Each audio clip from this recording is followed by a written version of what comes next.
Top of the morning, everyone. It is April 11th. Touchstones reading from a child of God and a recovering alcoholic addict with that morning coffee. Let's have a moment of silence for those still out there in pain and suffering, please.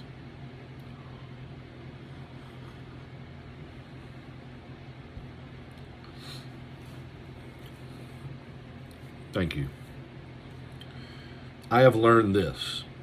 It is not what one does that is wrong, but what one becomes as a consequence of it.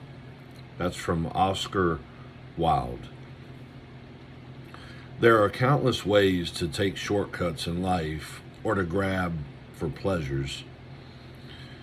We could cheat on our income taxes, excuse a food binge, or lie to a loved one about where we've been. We say it won't hurt anyone, or it wouldn't, or I wouldn't do it if it weren't for the other guy, or everyone does it. But if we are to like and respect ourselves, we need to live by the rules we believe in. Whether we get caught or not isn't the point. We cannot hold values and then repeatedly justify breaking them. What does it do to us if we constantly fudge on our values? It undermines our self-esteem and damages the faith we have in ourselves. We do not expect to be perfect, but we must be accountable. If we are honest with ourselves, we admit our wrongs and reestablish our self-respect.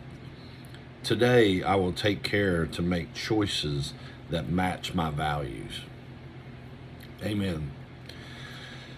You know, when I was out there drinking and drugging, I never did take care and make choices that match my values. I always did what it said here, where I undermined my self-esteem, I undermined my values. I always thought I was better than what I actually was. I did a lot of lying. I did all of these things at the very beginning of this reading. Income taxes, food binge, lied to people. Because I didn't think it really mattered, I think I just could get away with a lie and it wouldn't hurt anybody. But I wasn't being true to the person I thought I was. And that was a bold-faced lie. And I lived it for 40-some years. And I regret a lot of the things that I did, but you have to move on. In this program, you have to move on. You make your resentments. You confess your character defects. What you do, you make a list of the persons you had harmed and become willing to make amends to them all. But it's water under the bridge. No matter how deeply or how shallow that you hurt someone or yourself, you have to move on from the mistakes you made and then how you treated yourself and others. So, and for me, it's a lifelong recovery to the day I die. And the number one thing that had to happen for me was getting God in my life. I had to believe in a higher power. What is it? Step 3, made a decision to turn our will and our lives over to the care of God as we understand Him. It doesn't have to be God or Jesus Christ for you or anybody else, but I know for me it's Jesus Christ. But that was the first thing for me I had to do. And God led me to church first before I even knew I was unmanageable, like to go back to step 1. So I did 3 first, and then I came to 1, and then the rest of them, 2 through 12. But yeah, man,